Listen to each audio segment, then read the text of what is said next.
So just a little bit background about Sears. I'm sure you all know Sears. It's a very old company in U.S.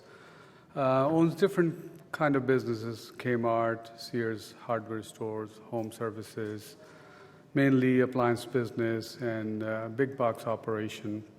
I've been with them close to 2 years. Prior to that, I have the fortunate working with Ralph Lauren here in UK and Europe, and also cover Asia for a little while. And I was here for 5 years, a good 5 years. So let's talk about shrink. Shrink it, first of all, I want to thank you, Joshua, for making my life a lot easier coming up with these numbers. Is it a big problem? $119 billion worldwide. I mean, think about it. I mean, just that numbers bothers me. And we all have, some participation from different retailers to come up with this number. But 119 billion, it is a big number. 1.45% of the sales. And like I say, every retailer is a little different. Europe, 48.6 billion. So 41% of world shrink is coming from Europe. North America, 45.3 billion, and 38% of the shrink from the total picture. Here's some fancy chart, so I'm just not going to go over that. You can kind of see that Asia is not that big, but mainly is North America and Europe. So let's talk about where is it coming from. External theft, and all these numbers are in billions, 41.7 billion, internal theft. Went up from 2010 to 2011. External theft went up. Paper shrink, administrative, whatever you want to call it, went up a little bit. Vendor fraud went up. So every angle that you look at it is going up. And that's the way I see it in 2012 and going forward. There are just so many opportunities, and talk about e-commerce and talk about technologies and all that. As we coming up with new technologies, crooks are coming up with new ways to steal from us.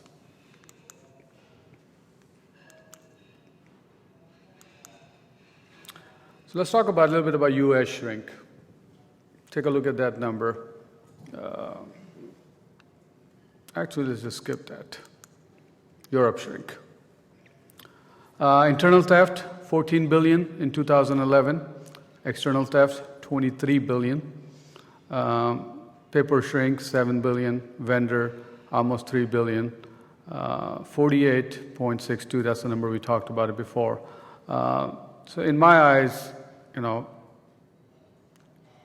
whatever we can do to reduce this number, it's extremely important. Economy growth. When I was putting this slide together, I paid a lot of attention to it because as you all know, and you've been in the business, I'm sure, a long time, and as the economy goes bad, our crime rate goes up from every angle, not only the retail theft, but all other crimes.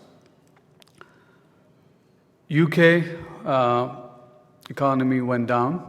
Germany went down. Italy went down, big time. France went up. And Spain actually went up. So if you compare US economy to Europe economy, 2010, 1.9%, in 2011, 1.6%. US, we took a big hit. You all read in the paper, from 1/2. And people talk about it, the economy is getting better. It is not getting better. I think it will take probably another 4 to 6 years to be equal to where we were in 2004 and 2005.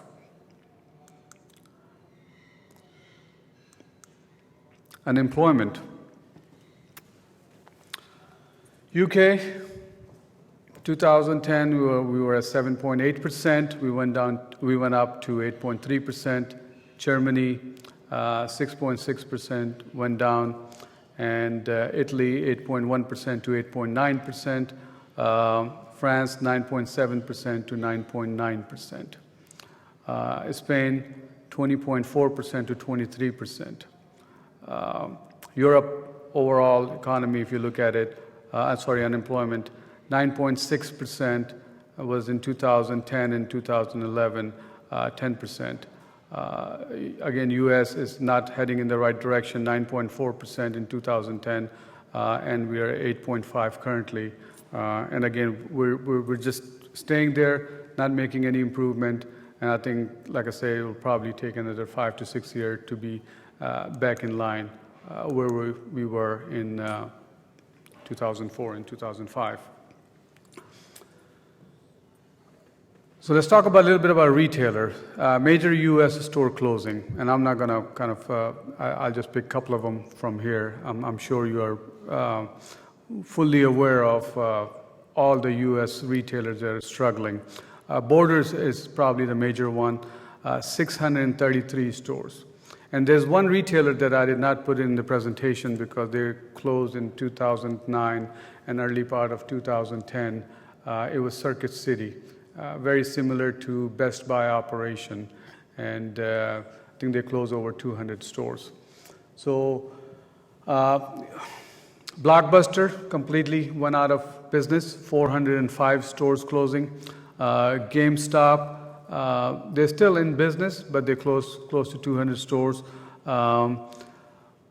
Overall, I mean, every retailers that you talk about or exist in U.S., they're closing some kind of stores. And Sears, 3 months ago, we closed 120 stores. So it's not a big impact if you're looking at 5,000 stores across the nation, closing 120 stores. But multiply that by number of employees in each store, which we average close to 80, 90 employees in each store. That's a big number. That's a lot of people getting affected from economy and store closing. And we play a huge part in that, because when the company decide to close these stores, the first thing they look at is profit shrink. We play a huge role in that. So overall, we're taking a big hit in U.S. For these store closing. We're losing a lot of jobs. So is in UK. These are some of the stores that feeling the pressure from economy. Again, GameStop here also, Firetrap, Ascendi, Shoe Envy, Madhouse. I mean, there's just some of the names. They're closing some of the stores, not going completely out of the business. So do we have a huge opportunity to make an impact in future? Absolutely.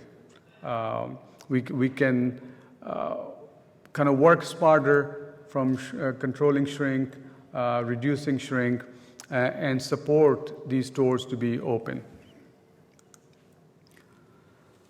LP, it's one of the department, and when I started in LP 22 years ago, it was a room in a corner, and we were just all about catching shoplifter, catching internal theft, and prosecuting people, and that's all we were involved in that. Nothing else. It was a kind of a security function. Now it has changed in last 2 decades. It has totally changed. We're part of the business. And look at the amount of money, the LP expenditure, $5.93 billion just in the employees, contractor, equipments, other costs. So overall, 28.32 billion worldwide LP expenditure. So it's a big number. So let's shift gears. So this is just a little bit about statistics, a little bit about the numbers, how big the problem is. What is happening in U.S. and I'm reading a lot about is happening in Europe also is the ORC crime. There was a time when we started in loss prevention security function where we'll catch shoplifter and 1 or 2 a day, and that was it. And they will steal a couple of items, opportunity, whatever they can get their hands on. But now these ORC groups, they are killing us. That's what I would say. They're killing us. They will come in and they will clean you out. Last year, well, this is the numbers from last year. I don't have the 2011 number, but last year it cost us $35 billion in ORC crimes. 95% of the retailers are affected. As one of the FBI agents says that these are not the shoplifter, they're not stealing, a bottle of Tylenol or a bottle of, or a can of baby formula. They're totally cleaning you out on daily basis. What I've noticed in last couple of years is, other than the ORC crime, our regular shoplifting is going up also. Everyone is feeling the effect of economy. I lost my job, and I guarantee you, if you go back and start looking at the shoplifting reports, you will see items in those shoplifter reports are different than what it was 2, 3, 4 years ago. People are stealing items, they are basic necessity. They have to have it, and they cannot afford it. And these are people, they never thought about doing something like this in their life, but now they don't have a job and they have to have that item.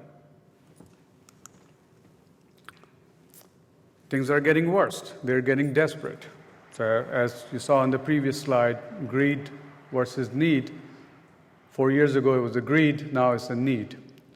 And right now they're going on to the extreme to get those items. This is just from April in US. Walmart manager shot and killed by a robber.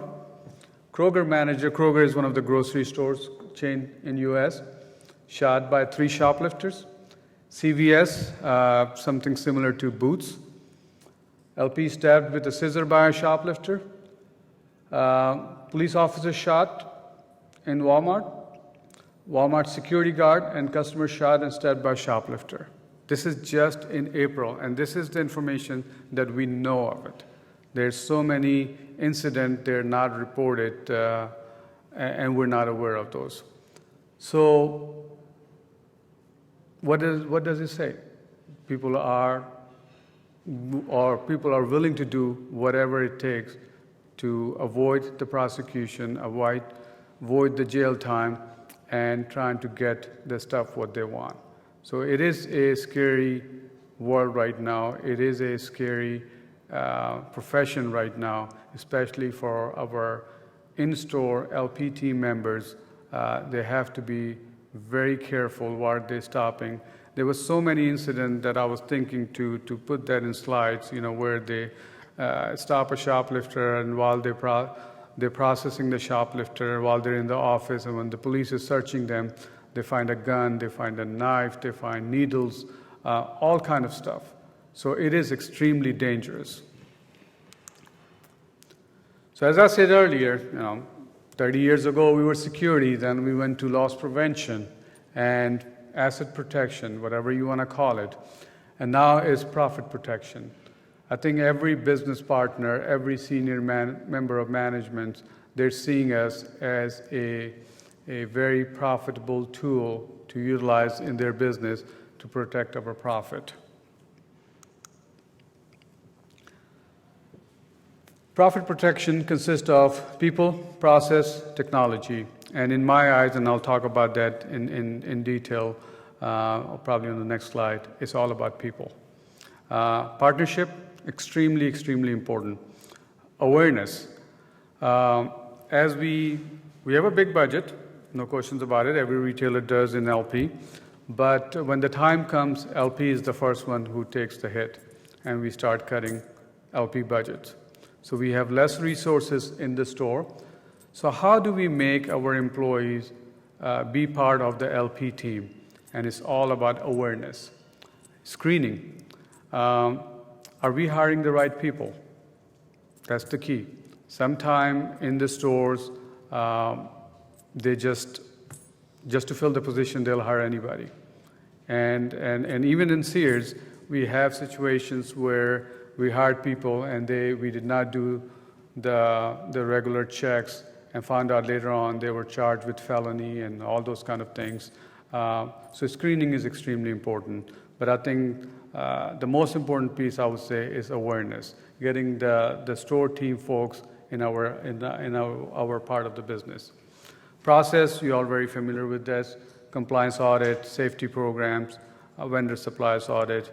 Technology changes every 6 months.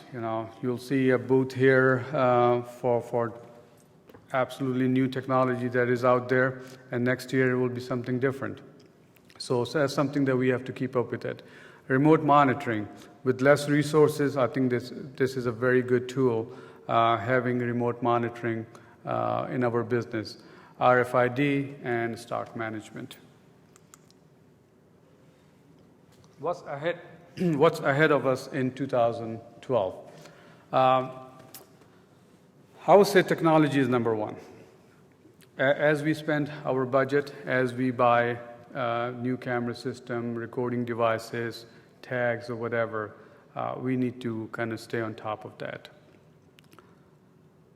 Cyber intrusion, I think the team before me talked about that. Identity theft, unbelievable, the way it's growing. E-fencing. IT resources, data mining. Excuse me, I'm going to get some water.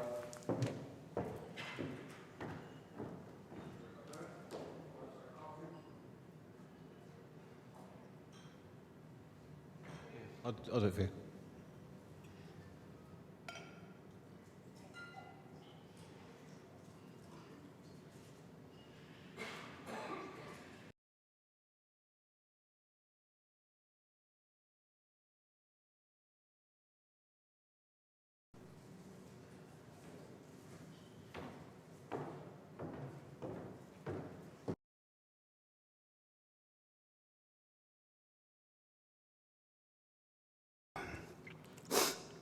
Data hacking, classified cyber crimes, all these things are ahead of us in 2012. If you look at this slide, I would say data hacking and cyber crimes is probably the future for 2012 and going forward, that we need to stay on top of it with technology. Economy, we talked about that earlier. Economy is getting, some people say it's getting better and all that. Everybody have a different opinion on economy, but I think we're all seeing the effect of economy. ORC, picking up the momentum in ORC, especially in US, and also depends in which state you live in. California, you will see huge ORC crimes. Any states that has a border with Mexico, we're seeing an increase in ORC crime. Active shooters, homeland security, terrorism, burglary prevention, and crisis management. And especially after 9/11, we got more involved in crisis management in pretty much in every retailers. Shrink increases. As you saw the numbers before, shrink is increasing both in Europe and US. Refund fraud. Sears side, we're seeing a huge increase in refund fraud. Dishonesty, emerging trends. People will trying to do anything and everything to get just even $5. For some people, when we interview them, it's just their lunch money. They cannot afford it. And these are good, honest people, long tenure with the company, but with the timing, they don't feel bad because majority of the retailers in U.S., there's no bonuses, there's no raises for several years, and they feel that it's their right to get that $5 for their lunch money. Expense reduction, we talked about it. LP is the first one to go when the time comes. Merchandise protection, again, one of those things, it changes. New technologies out there, new tags are out there, spider wrap, used to be 2 alarms, now it's 3 alarms. I mean, things are changing every 6 months. Gift card fraud. As we got away with paper gift card, now everything is like on a credit card. The fraud is unbelievable. We in Sears, we catch close to 6 or 7 employees a day with gift card fraud. And these are employees I'm talking about. So these are some of the areas that I think we need to stay on top of it, especially with technology.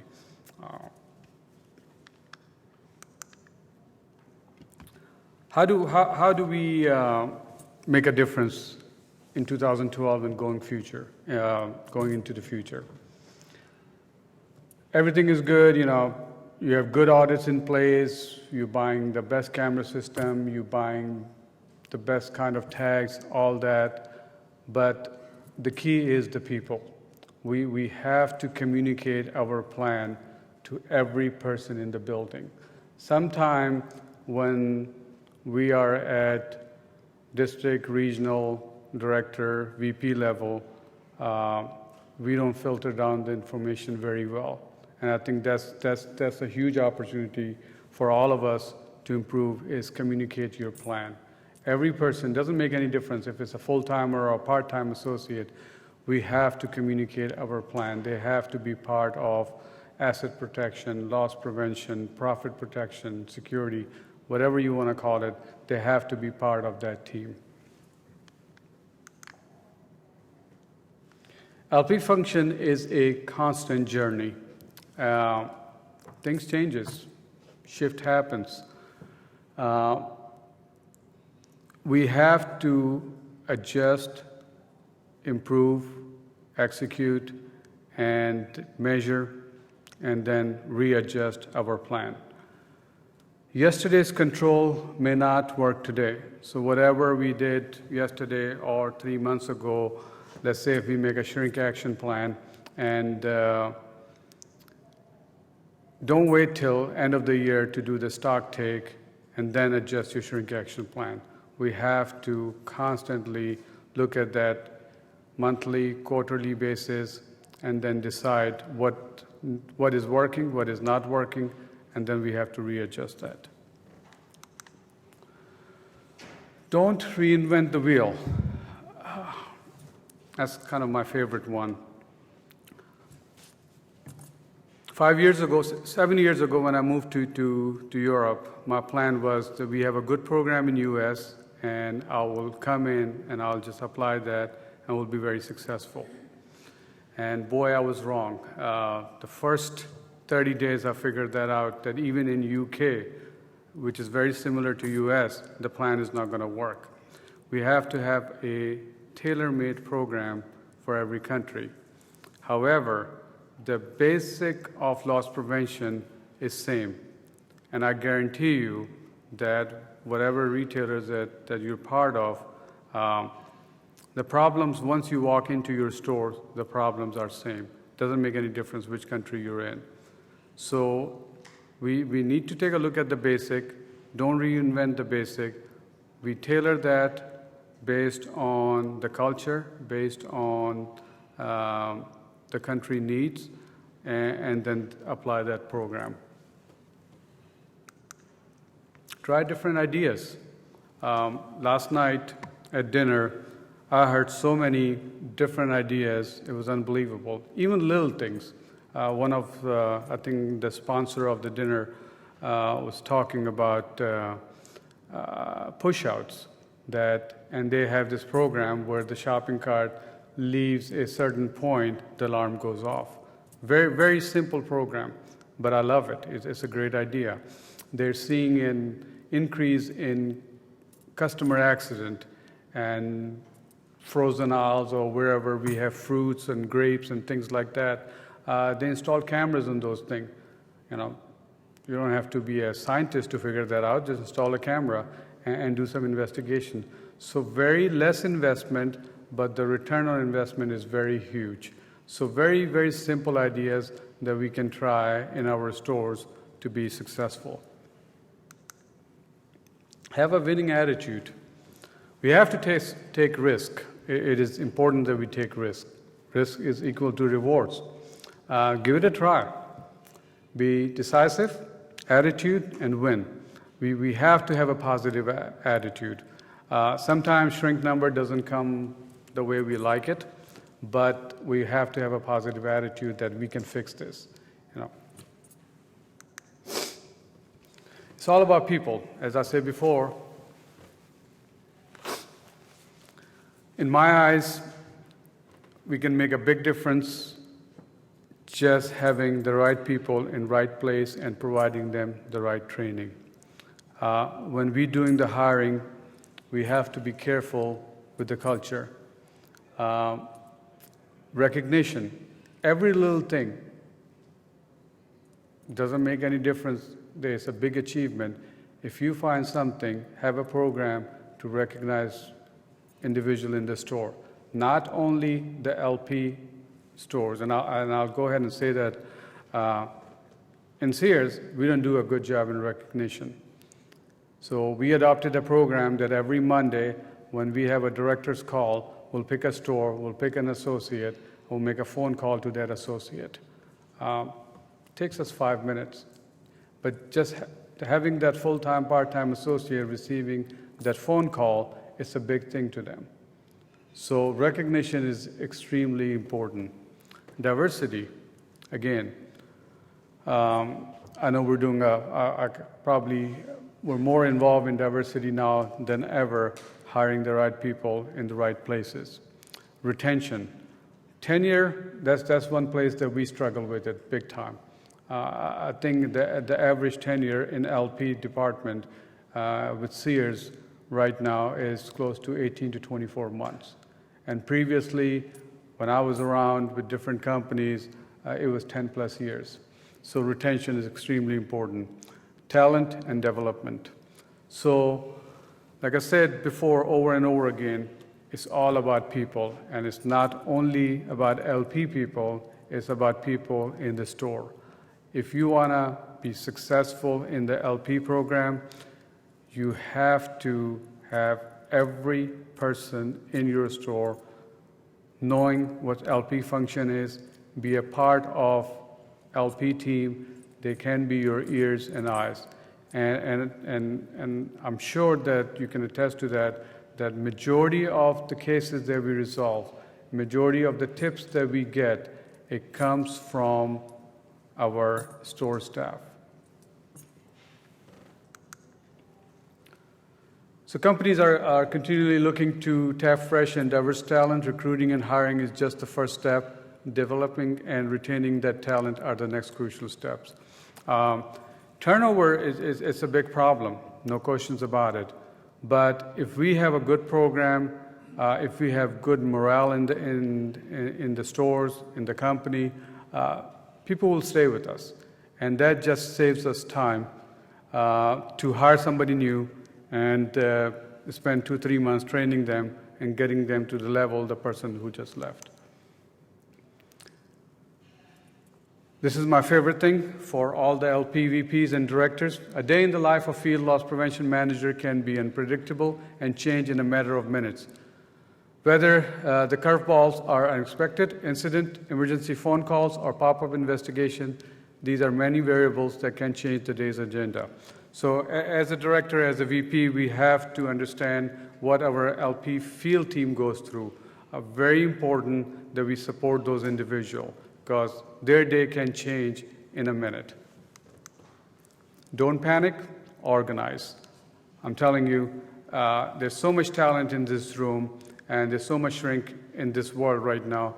But if we all work together, we all communicate our plan, we get everybody in our side, we'll be very successful, not only in 2012, but also in the future. That's all I have. Any questions?